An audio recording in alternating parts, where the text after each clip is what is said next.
Have you ever reflected on your early years and pondered what set you apart from the kids nearby? Maybe emotions hit you harder than they did for others. Maybe you noticed details that slipped past everyone else.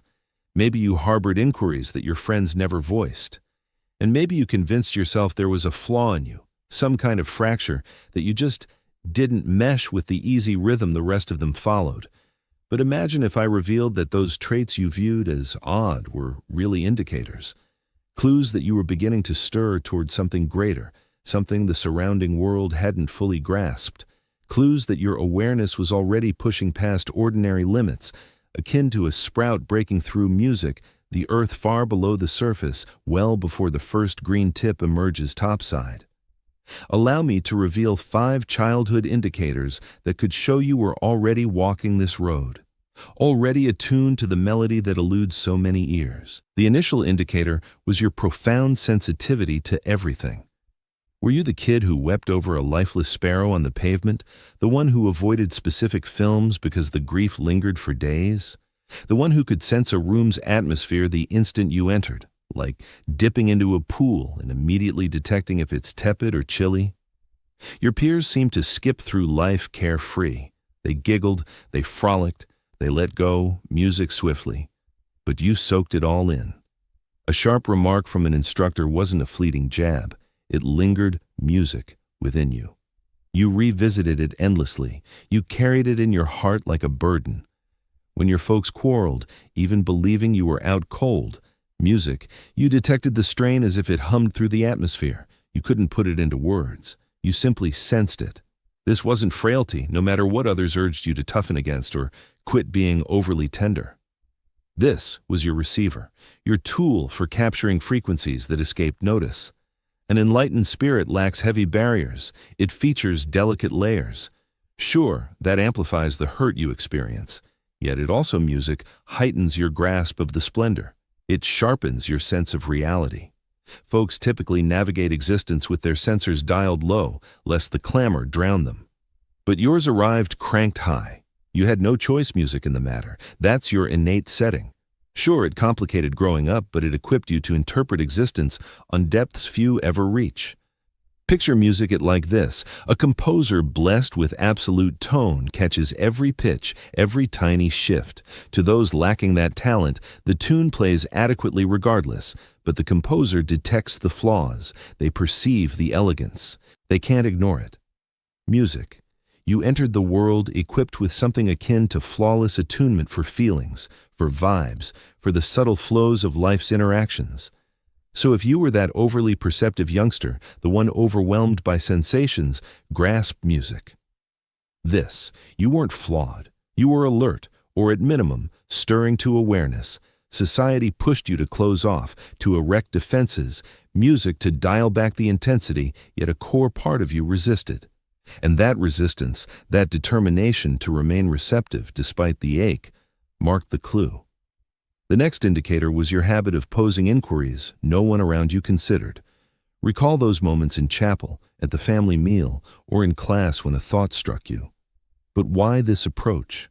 Who set these standards? What if it's all misguided?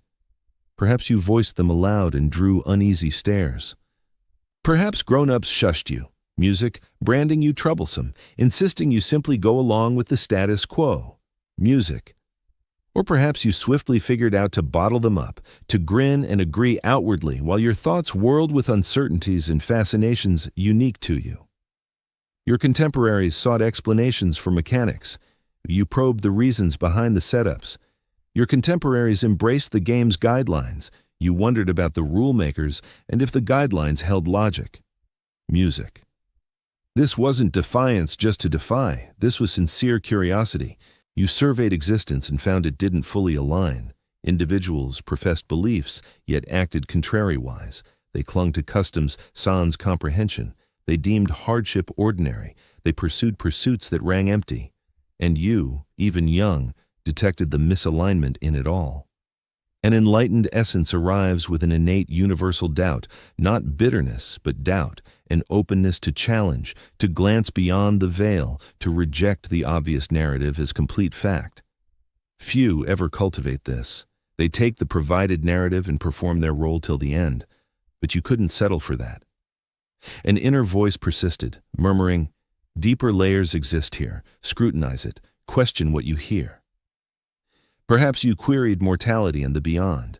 Perhaps you pondered divinity and the conflicts waged in its name. God, perhaps you pondered justice and why certain folks possess abundance while others lack everything. Perhaps you wondered about the purpose of existence, the significance, the rationale for our presence. These aren't trivial inquiries. They're the most ancient ones, the profoundest ones, the dilemmas that philosophers and visionaries have grappled with across millennia. And you posed them at 7 or 8 or 10 years old. Why? Because your spirit was already peering past the surface. It was already perceiving that everyday answers fell short. The third indicator is that you often sought solitude and embraced it. Were you the kid who drifted away, to rest beneath a tree as peers chased each other in games? The one who could pass hours in your bedroom with novels, sketches, or simply your reflections? The one who didn't constantly require companions, who occasionally favored your own serene companionship? It's not that you were antisocial. You could join in play, you could chuckle, dash, and blend into the crowd. Music, yet a part of you yearned for isolation. You required it much like rest. Excessive time amid others depleted you. Overwhelming clamor, endless dialogue, superficial banter, and you'd begin feeling adrift, fragmented, as if overlooking something vital. Fellow kids appeared to dread solitude. They relied on the collective. They sought affirmation, diversion, perpetual excitement. But you turned inward. You uncovered something in the hush that uproar couldn't provide. Maybe you labeled it creativity. Maybe you termed it reverie. Maybe you gave it no name. You simply recognized that in quiet moments, when the surroundings dimmed slightly, another essence arose. A tranquility, an essence, a feeling that you transcended mere identity, form, and situation. The enlightened spirit demands seclusion. Music, not constantly but routinely, akin to a spring that must recharge. Music. You instinctively adopted this as a youngster, without guidance. You were intuitively tuning into the whisper that emerges only amid stillness, not clamor. Folks may have fretted over you. They might have deemed you overly reserved, detached, immersed in fantasy. But you weren't adrift in fantasy. You were anchored there. You were exploring that life's most captivating aspect lay not in the yard, the stores, or the screen. It resided within, in the expansive realm of your consciousness. This is precisely what contemplative experts, music, devote lifetimes to imparting. The skill of solitude without isolation, the skill of stillness, music, without ennui, the skill of unearthing depth in quietude. You chanced upon it young, music. And though it rendered you peculiar to some, it signified profound inner wisdom. Music, you were attuned, intuitively cultivating self-companionship, self-attunement, reliance on inner calm over external din. The fourth marker is that you pierced facades and struggled to participate. Did you observe grown-ups fibbing and question why peers overlooked it? Not grand deceptions, music minor ones, courteous ones, societal ones. Your mom grinning at a neighbor she'd just criticized. Your dad feigning fondness for his superior at a work event. Music. Your instructor lauding a pupil she evidently despised. Other youngsters might have ignored or dismissed it. But you detected it. You perceived the disguise and the truth underneath, and it unsettled you. It seemed music amiss. It resembled a charade where all feigned it as authentic existence. Perhaps you attempted to highlight it occasionally, but Mom, you admitted disliking her. But Dad, you called your boss an idiot and received the glare implying, what makes she quote her one. Yet, an inner force rebelled. An inner force refused simulation, refused conformity, refused the facade as effortlessly as others did. At socials, you lingered uncomfortably, incapable of hollow chit-chat music that rang vacant. At kin assemblies, you observed as if viewing a scripted show. All had their dialogue, all fulfilled their parts, and you were expected to enact yours. Yet, you faltered. For attempting it drained you like ill-fitting attire. The enlightened spirit endures little artifice. It discerns the stagecraft and cannot ignore it. This doesn't elevate you above others.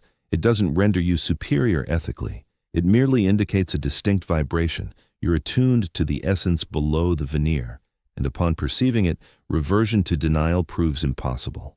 This mirrors the emperor's garb, all consenting to perceive the absent because consensus trumps verity.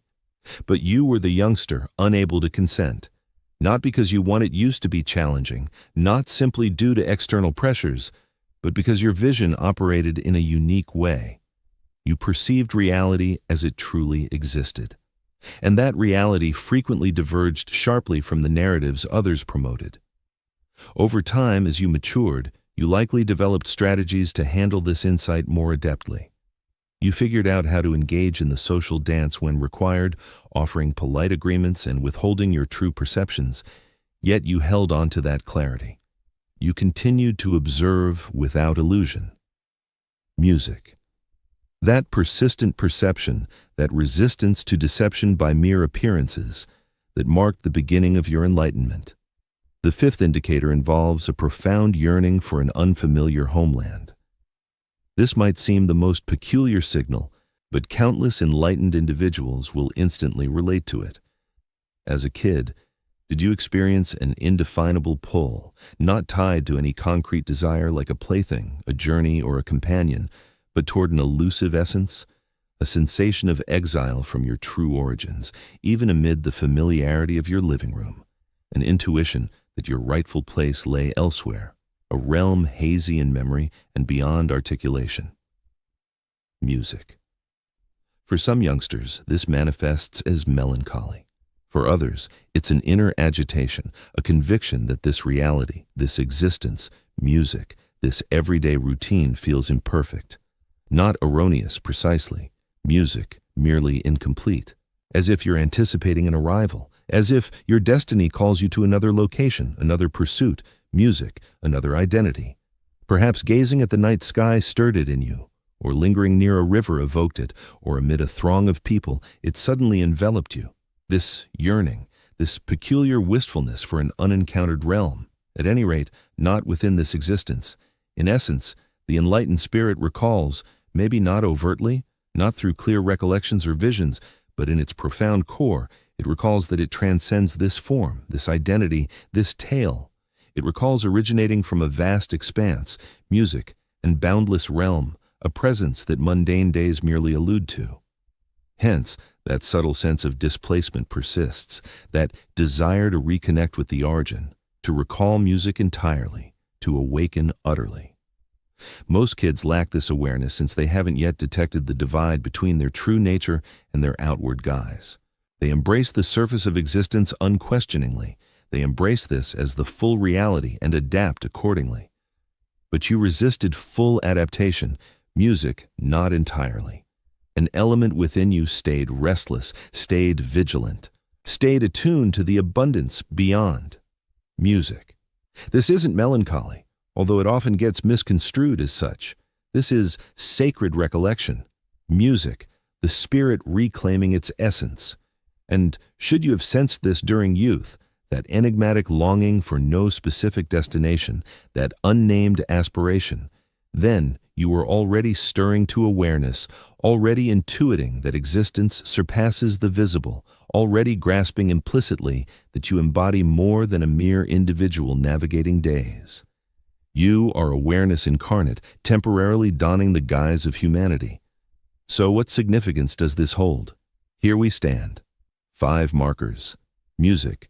Experiencing emotions intensely, posing unanswerable inquiries, craving isolation, piercing illusions, yearning for origins. If a couple or even one of these echoed your early years, it's likely you were an enlightened spirit from the start, or at minimum, one emerging into light. But what implications arise for your present? It signifies multiple truths. Primarily, your youth held no errors. All that peculiarity, all that acuity, all that alienation and misalignment, music. It wasn't a defect. It was an inherent trait. You were attuned to subtleties that escape most. You discerned depths others overlook, music. Indeed, this complicated maturation, yet it rendered you authentic in a manner few attain. Next, it imposes a duty, not an encumbrance.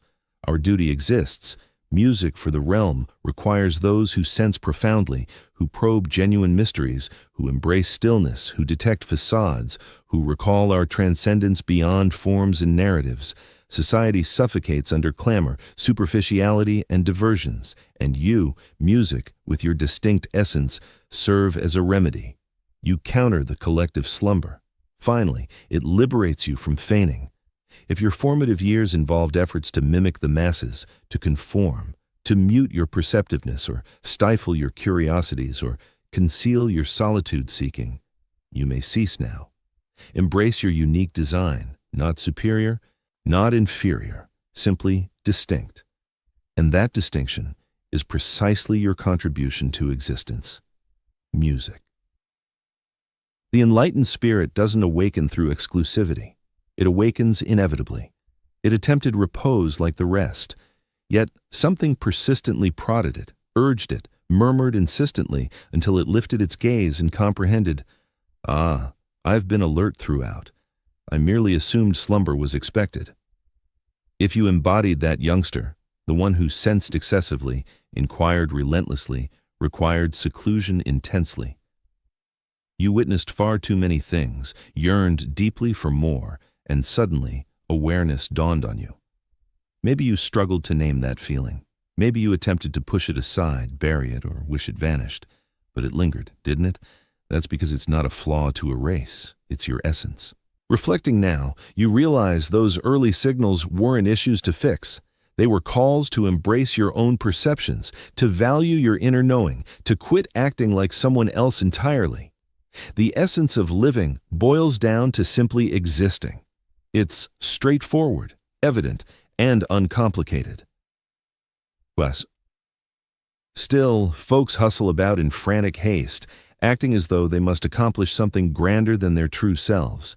Yet the enlightened spirit grasps this truth instinctively. It sensed it from childhood. No lessons were required. It just understood, buried in its core, that the goal isn't reaching a distant place or transforming into another person. The goal is right here, fully conscious, fully engaged, attuned to this odd, wondrous, harsh, and extraordinary reality, music, of being. So if these clues resonate with you, if you spot your own story in these rhythms, then step forward. Embrace a path where you're more alert than the society surrounding you typically allows.